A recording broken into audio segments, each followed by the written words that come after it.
प्रिय भक्तगण, आज हम आपको एक कथा का श्रवण करा रही हूँ जो सुनने मात्र से आपके जीवन में सुख, संपत्ति और धन की वर्षा होगी। तो चलिए कथा को प्रारंभ करते हैं। भगवान शिव माता पार्वती से कहते हैं, एक वचन बोलना और 10 जगहों पर चुप रहना, गरीबी दूर हो जाएगी। फिर माता पार्वती कहती है, हे देवों के देव महादेव, ये कैसे संभव है? फिर भगवान शिव कहते हैं, हे देवी, आज मैं एक साधु रूप में पृथ्वी लोक पर जा रहा हूँ अपने भक्त नंदू को बताने के लिए कि एक वचन बोलोगे और 10 जगहों पर चुप रहोगे तो गरीबी दूर हो जाएगी। अगर आप यह कहानी सुन रहे हैं तो पूरा सुनिए। इस कथा को आधा अधूरा छोड़कर जाने की गलती मत करिएगा, क्योंकि इस पवित्र कथा को पूरा सुनने से मन चाहा फल की प्राप्ति होगी। इसलिए इस कथा को पूरा सुने। आप शिव भक्त हैं तो भोलेनाथ का अनादर ना करें। इसीलिए हे देवी, इस कथा को ध्यान से सुने। एक शहर में नंदू नामक एक चोर रहता था। एक रात चोरी करने की नीयत से वह घर से बाहर निकला। कुछ दूर चलने के बाद नंदू ने देखा कि कोई उसकी ओर आ रहा है। इस पर वह एक दीवार के पीछे छिप गया। जब भगवान शिव एक साधु के रूप में नंदू के पास पहुंचा और पूछा, अरे भाई, तुम कौन हो और मुझे देखकर तुम क्यों छिप रहे हो? जब वह चोर बाहर निकलकर देखा तो उसने एक साधु को पाया जो भगवान शिव थे। चोर ने फौरन साधु को प्रणाम किया। भगवान शिव जो साधु रूप में थे, उन्होंने उसे आशीर्वाद दिया और पूछा कि तुम कौन हो और मुझे देखकर क्यों छिप रहे थे?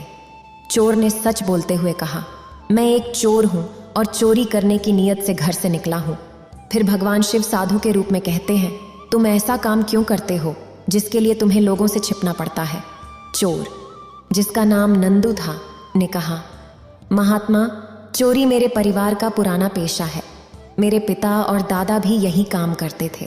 मैं भी चोरी करके ही अपने परिवार का भरण पोषण करता हूँ। मुझे कोई और काम नहीं आता और न ही मेरे पास इतने पैसे हैं कि मैं अपना कोई व्यापार शुरू कर सकूं।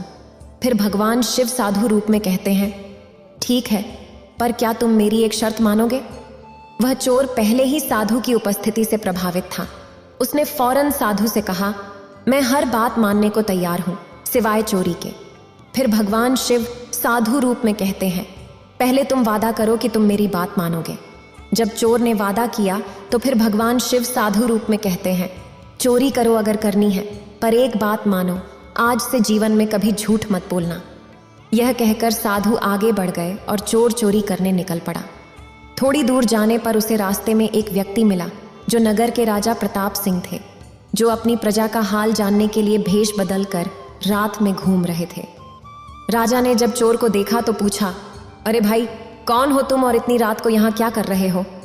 चोर ने सन्यासी की बात याद की और सोचा कि अब झूठ नहीं बोलना है। उसने राजा से कहा, मैं चोर हूँ और चोरी करने की नीयत से निकला हूँ। राजा प्रताप सिंह बोले, अरे दोस्त, तुम मजाक क्यों कर रहे हो? असलियत में कौन हो तुम? चोर ने जवाब दिया, दोस्त, मैं सच कह रहा हूँ। मैं वास्तव में चोर हूं और चोरी करने जा रहा हूं।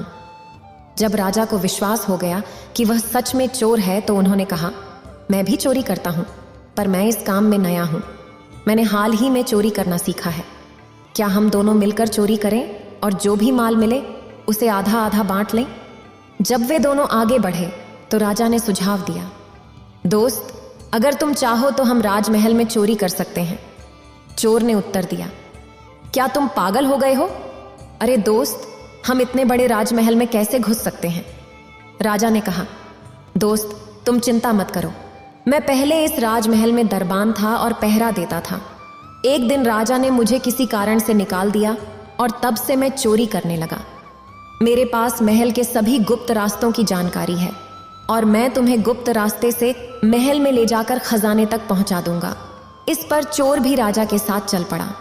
दोनों राजमहल के पीछे पहुंचे, जहां राजा ने गुप्त रास्ते का ढक्कन हटाया और चोर से बोला, दोस्त, तुम्हें अंधेरे में चोरी करने की आदत है तो तुम इस गुप्त रास्ते से महल के अंदर जाओ और बहुत सारा खजाना चुरा लाओ। चोर ने पूछा, लेकिन मुझे कैसे पता चलेगा कि खजाना किस कमरे में कहाँ रखा है? तब प्रताप सिंह ने महल के भीतर छिपे खजाने की जानकारी उस चोर को सौंप दी। उसके बाद चोर ने गुप्त मार्ग का अनुसरण करते हुए महल में स्थित खजाने तक पहुंच बना ली और वहां पहुंचकर उसने देखा कि कई बड़े बक्से रखे गए थे और उनके ऊपर एक छोटा बक्सा भी था। चोर ने उस छोटे बक्से को उठाया और उसे खोलने लगा। बक्सा खुलते ही चोर की आंखें चमक उठीं, क्योंकि उसमें 5 हीरे रखे गए थे। चोर ने सभी हीरे अपने हाथ में ले लिए और गुप्त मार्ग से बाहर निकलने लगा। तभी उसे ख्याल आया कि हीरे 5 हैं और उन्हें बराबर बांटना है। अगर वे 2-2 हीरे ले लेंगे तो एक हीरा बच जाएगा। इस बात पर विचार करते हुए वह चोर वापस लौटा और एक हीरा वापस उसी बक्से में रख दिया और फिर गुप्त मार्ग से बाहर आ गया। बाहर आकर उसने राजा से कहा कि उसने 4 हीरे चुराए हैं और उनमें से 2 राजा के लिए हैं और 2 वह खुद रख लेगा। यह कहते हुए चोर ने राजा को 2 हीरे सौंपे और वहां से निकल गया। राजा ने सोचा कि बक्से में 5 हीरे होने चाहिए थे और चोर ने 4 हीरे लाए हैं, इसे जांचना चाहिए। इसके बाद राजा गुप्त मार्ग से उस कमरे में गए जहां बक्सा रखा था और जब उन्होंने बक्सा खोला तो उसमें सिर्फ 1 हीरा मिला। राजा बहुत हैरान हुए। राजा सोचने लगे कि यह कैसा चोर है जो चोरी करता है लेकिन सच भी बोलता है। फिर राजा ने खजाने का दरवाजा खुला छोड़ दिया और चुपचाप अपने महल में जाकर सो गए। सुबह होते ही महल में हलचल मच गई कि राजमहल में चोरी हो गई है। राजा प्रताप सिंह ने अपने मंत्री को बुलाकर कहा कि पता लगाओ कि महल के खजाने में क्या क्या चोरी हुई है और महल के अंदर किसने चोर को गुप्त मार्ग से खजाने तक पहुंचाया है, और उस चोर को भी जल्द से जल्द पकड़ो। मंत्री ने खजाने की जांच की तो पाया कि सभी सोने और चांदी से भरे बक्से सुरक्षित थे, लेकिन एक छोटा बक्सा खुला हुआ था। मंत्री ने उस छोटे बक्से को उठाकर देखा तो उसमें सिर्फ 1 हीरा पड़ा था, जबकि उसमें 5 हीरे होने चाहिए थे। मंत्री जी के मन में ख्याल आया कि शायद चोर ने जल्दबाजी में 1 हीरा यहीं छोड़ दिया हो। उन्होंने सोचा कि इस हीरे को अपने पास क्यों न रख लूं। आखिर हीरे तो चोरी हो ही चुके हैं। महाराज को कैसे पता चलेगा कि 4 हीरे चोरी हुए हैं या 5? और अगर चोर पकड़ा भी जाए तो उसकी बात का भरोसा कौन करेगा? इसी विचार से मंत्री जी के मन में लालच जागा और उन्होंने वह हीरा अपने पास रख लिया। फिर उन्होंने राजा प्रताप सिंह को बताया कि महल में रखा सारा खजाना तो सुरक्षित है, पर छोटे बक्से में रखे 5 हीरे गायब हैं। राजा प्रताप सिंह मुस्कुराए और मंत्री से कहा कि चोर को पकड़कर दरबार में पेश करो। मंत्री ने अपने गुप्तचरों और सैनिकों की मदद से चोर को पकड़ लिया और जब उसे राजा के सामने लाया गया तो राजा प्रताप सिंह ने उससे पूछा कि क्या उसने चोरी की है। चोर ने स्वीकार किया कि उसने चोरी की है और वह जो भी सजा देंगे उसे स्वीकार करेगा, लेकिन उसने यह भी कहा कि उसने अकेले चोरी नहीं की है। मेरे साथ एक और साथी था और मुझे बॉक्स में रखे 5 हीरे मिले। मैंने 4 हीरे उठा लिए और 1 हीरा वहीं बॉक्स में छोड़ दिया। फिर मैंने अपने साथी को 2 हीरे दिए और 2 मैंने अपने पास रख लिए। और ये कहते हुए चोर ने 2 हीरे निकालकर राजा के सामने रख दिए। चोर की बात सुन मंत्री गुस्से में आकर पूछ बैठे कि तुम्हारा दूसरा साथी कौन है, उसका नाम और पता बताओ, और तुमने 4 हीरे चुराए हैं या 5? हम इस बात पर कैसे यकीन करें? चोर ने जवाब दिया, हुजूर, मेरे साथी का नाम और पता मुझे नहीं पता, क्योंकि मैं उससे उसी रात मिला था जिस रात मैंने हीरे चुराए थे। और फिर चोर ने अपनी पूरी कहानी राजा को सुना दी। तब मंत्री ने कहा, महाराज, ये झूठी कहानी गढ़कर हमें मूर्ख बना रहा है। आप इसे शीघ्र अतिशीघ्र कारागार में भेजने का आदेश करें। कुछ पलों की चुप्पी के बाद राजा प्रताप सिंह ने कहा, मंत्री जी, यह चोर सत्य कह रहा है। इसकी हर बात में सच्चाई है। यह उस चोर के बारे में बता रहा है जिसके साथ इसने चोरी की। वह साथी चोर मैं हूं और इसने केवल 4 हीरे चुराए थे। 2 हीरे मुझे दिए और 2 इसने अपने पास रखे। इसके बाद राजा ने अपने पास के 2 हीरे निकालकर सबके सामने रख दिए और मंत्री से कहा, तुम्हें तो पता ही होगा कि 5वां हीरा कहाँ है। दरबार में मौजूद सभी लोग मंत्री की ओर देखने लगे। कांपते हुए मंत्री ने अपनी जेब से एक हीरा निकाला और राजा के सामने रख दिया। राजा ने तत्काल सिपाहियों को आदेश दिया कि मंत्री को पकड़ लो और जेल में डाल दो। आदेश देने के बाद मंत्री को जेल में डाल दिया गया और फिर राजा ने चोर से पूछा, भाई, तुम चोरी भी करते हो और सच भी बोलते हो, इसका रहस्य क्या है? चोर ने उत्तर दिया, महाराज, जिस रात आप मुझसे मिले उसी रात मुझे एक सन्यासी भी मिले थे। उन्होंने मुझसे कहा कि अगर तुम चोरी करना चाहते हो तो करो, लेकिन मेरी एक बात मान लो, अपने जीवन में कभी झूठ मत बोलना। और महाराज, मैंने उस सन्यासी के सामने जीवन भर झूठ न बोलने का वचन दिया था। राजा प्रताप सिंह उस चोर की ईमानदारी से बहुत खुश हुए और कहा, मैं चाहता हूं कि तुम मेरे राज्य के मंत्री बनो। चोर ने उत्तर दिया, जनाब, आपने मुझ जैसे साधारण चोर को मंत्री पद के लायक समझा, इसके लिए मैं कृतज्ञ हूं। अब मैं अपना जीवन ऐसे जीना चाहता हूं कि मुझे किसी से छुपने की आवश्यकता न हो। मैं उस साधु का भी दिल से शुक्रिया अदा करता हूं जिनके एक उपदेश ने कभी झूठ मत बोलो मेरे जीवन को पूरी तरह से बदल दिया। फिर भगवान शिव कहते हैं, यह कहानी हमें यह सिखाती है कि इस भ्रमित और भ्रामक दुनिया में केवल सच्चाई ही वह मंत्र है जो इंसान के जीवन की हर बाधा और मुश्किल से पार ले जाता है। फिर भगवान शिव कहते हैं कि किन परिस्थितियों में हमें चुप रहना चाहिए और किन परिस्थितियों में हमें अपनी बात कहनी चाहिए, साथ ही यह भी कि शांत रहने से हम में कैसे परिवर्तन आ सकते हैं। फिर भगवान शिव एक साधु रूप में सभी शिष्यों को इकट्ठा किया और कहा, कल सुबह सभी नदी में स्नान करके तुरंत हमारी कुटिया के सामने आ जाएं। इस पर सभी शिष्य आश्चर्यचकित हो गए कि क्या हमसे कोई गलती हो गई है। लेकिन फिर उन्होंने सोचा कि शायद साधु जी कल सुबह कोई अच्छी बात बताने वाले हैं। सभी शिष्य रात को समय पर सो गए और सुबह उठकर नदी में स्नान करके साधु जी के सामने हाजिर हो गए। फिर भगवान शिव एक साधु रूप में कहते हैं, आज मैं तुम्हें चुप रहने के फायदे बताऊंगा। साधु ने बताया कि वे 10 मौके जिन पर चुप रहना लाभदायक होता है और बोलने से हानि हो सकती है। फिर भगवान शिव एक साधु रूप में कहते हैं, अगर आप इन 10 मौकों पर शांत रह जाते हैं यानी मौन रह जाते हैं तो आपको वह सब कुछ मिल जाएगा जो आप चाहते हैं और आपके जीवन में चमत्कारी परिवर्तन आने लगेंगे। बहुत ज्यादा बोलना या चुप रहना दोनों ही ठीक नहीं है। जैसे अत्यधिक बारिश या धूप दोनों ही परेशानी का कारण बनते हैं, उसी तरह अनावश्यक बोलने से भी कई नुकसान हो सकते हैं। साधु जी का कहना है कि जब आपके पास किसी विषय की पूरी जानकारी न हो तब चुप रहना ही उचित है। बिना जानकारी के बोलने से अच्छा है कि आप चुप रहें। साधु जी ने बताया कि चुप रहने से दिमाग में नई कोशिकाएं बनती हैं और ज्ञान बढ़ता है।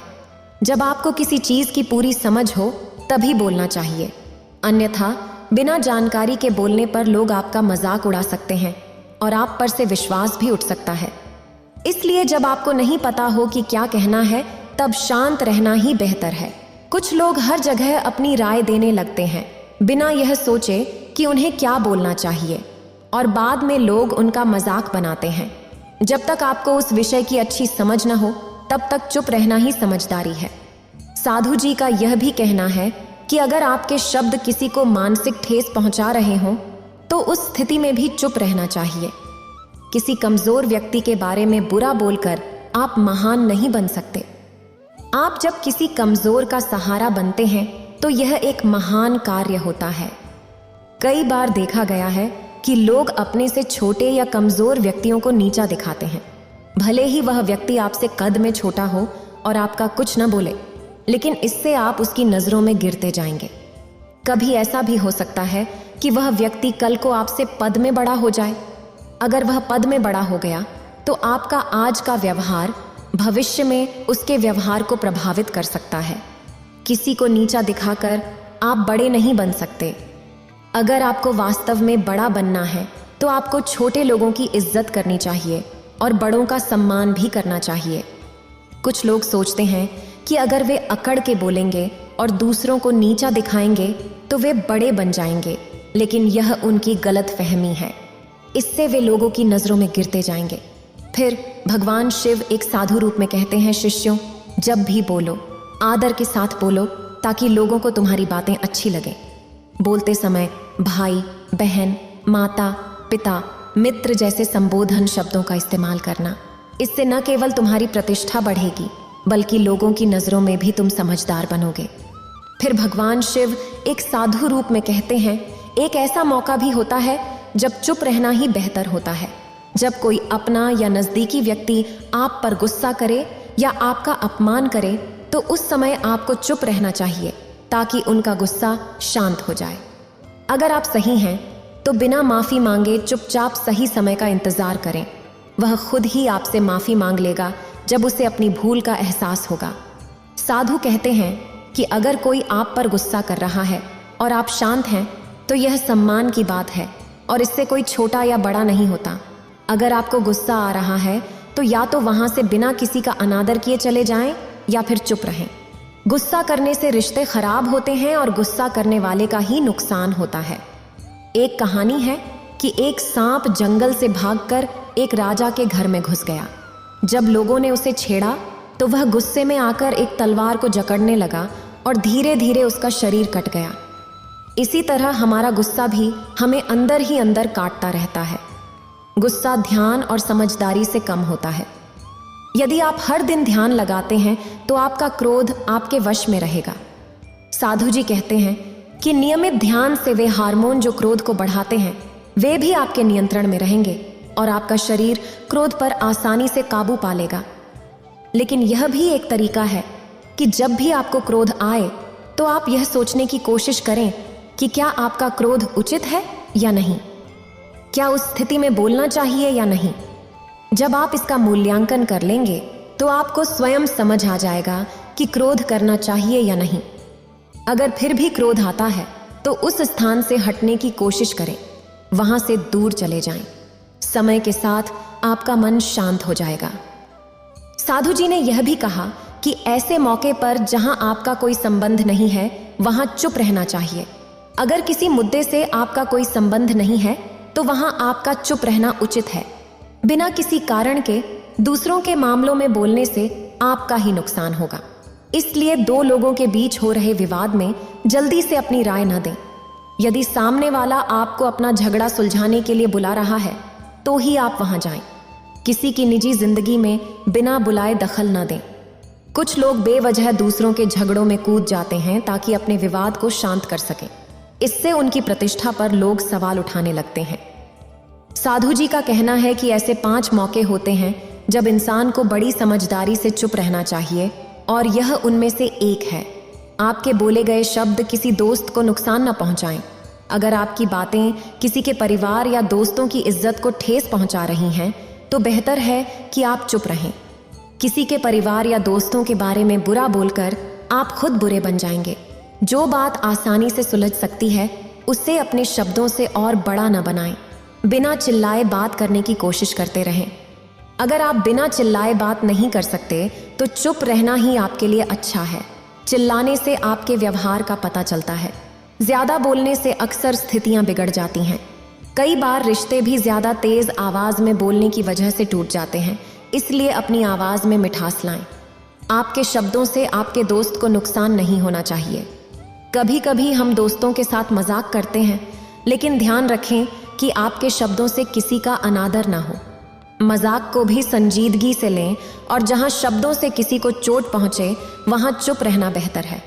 ज्यादा बोलने से अक्सर नुकसान ही होता है। दूसरों की इज्जत को अपने बोलों से नुकसान नहीं पहुंचाना चाहिए। अगर आपके शब्द किसी की प्रतिष्ठा को चोट पहुंचा रहे हों तो बेहतर है कि आप खामोश रहें। जब कोई व्यक्ति आपके सामने ना हो तो उसके बारे में बुरा ना कहें। साधु जी बताते हैं कि छठा अवसर जब चुप रहना चाहिए वह है जब कोई दूसरे की निंदा कर रहा हो। ऐसे में आपको चुपचाप सुनना चाहिए और अपनी राय नहीं देनी चाहिए, क्योंकि जो आज किसी और की बुराई कर रहा है वह कल आपकी भी कर सकता है। नीति शास्त्र कहता है कि जो अपनी जुबान पर काबू रखता है और समझदारी से काम लेता है वही सच्चा ज्ञानी है। बिना वजह बोलना या किसी के बारे में बिना छे समझे बात करना गलत है। कई बार हमारी अक्लमंदी इसी में होती है कि हम कुछ जगहों पर अपना मुंह न खोलें। साधु जी आगे कहते हैं कि 10 मौकों में 7वां ऐसा मौका है जब चुप रहना चाहिए। जब कोई आपकी भावनाओं को न समझे तो अगर आपको लगता है कि सामने वाला आपके दुख दर्द या परेशानी को नहीं समझ रहा है तो ऐसे व्यक्ति के सामने चुप रहना बेहतर है। ऐसे लोगों को आप भावनाओं से कोई फर्क नहीं पड़ता। अपने राज खोलकर आप बाद में पछता सकते हैं, इसलिए हर किसी को अपने मन की बात नहीं बतानी चाहिए। अगर आपको लगे कि सामने वाला आपकी बात या भावनाओं को नहीं समझ पा रहा है तो वहां बोलना नहीं चाहिए, क्योंकि आपका मजाक उड़ सकता है। जब आपको यकीन हो जाए सामने वाला आपकी भावनाओं को समझ रहा है और आपकी बात को ध्यान से सुन रहा है तभी उसे अपनी बात बताएं। साधु जी कहते हैं कि 8वां अवसर जब आपको मौन रहना चाहिए वह है जब कोई व्यक्ति अपने दुख साझा कर रहा हो। यदि कोई अपनी परेशानियां आपसे बांट रहा है तो इसका अर्थ है कि वह आपको अपना मानता है। ऐसे में तुरंत समाधान सुझाने के बजाय चुपचाप उनकी समस्याओं को सुने और उन्हें किसी और से न बांटें। वह आपको इसलिए नहीं बता रहा कि आप उसकी समस्याओं को हल कर दें, बल्कि इसलिए भी कि वह चाहता है कि आप उसे समझें। कभी कभी सिर्फ बातें साझा करने से ही दुख कम हो जाते हैं। वह आपको अपना दुख इसलिए बता रहा है क्योंकि उसे लगता है कि आप उसकी बात को समझेंगे। दुख बांटने से हल्के होते हैं, इसलिए जब कोई अपना दुख आपसे बांटे तो आप ध्यानपूर्वक सुने और उसके मन का बोझ हल्का करें। साधु जी आगे कहते हैं कि 10 ऐसे स्थान हैं जहां आपको चुप रहना चाहिए, जैसे कि जहां दुष्ट स्वभाव के लोग हों और गलत बातें कर रहे हों, वहां जाने की बजाय चुपचाप निकल जाएं। जिनकी जुबान खराब होती है उन्हें आप तब तक नहीं समझा सकते जब तक उनका मन शांत ना हो जाए। इसलिए जहां दुष्ट स्वभाव के लोग आपकी बात न माने वहां बोलने की जरूरत नहीं है। अपनी सफलता की बात हर किसी से न करें। कई बार लोग जल्दी सफलता पाकर हर जगह उसका बखान करने लगते हैं, जिससे कुछ लोग खुश नहीं होते। अगर आप जबरदस्ती अपनी सफलता का ढिंढोरा पीटेंगे तो लोगों की नकारात्मकता आपको प्रभावित कर सकती है। सफलता अपने आप में बोलती है, इसलिए इसका बखान करने से बचें। इतना कहकर भगवान शिव एक साधु रूप में इस कथा को समाप्त करते हैं। इस वीडियो को बोलते समय कोई त्रुटि हो तो मैं क्षमा चाहती हूँ। उम्मीद है आप सभी को ये वीडियो अच्छी लगी होगी। अगर आप शिव के सच्चे भक्त हैं तो चैनल को सब्सक्राइब और वीडियो को लाइक करके कमेंट में हर हर महादेव लिख दीजिए।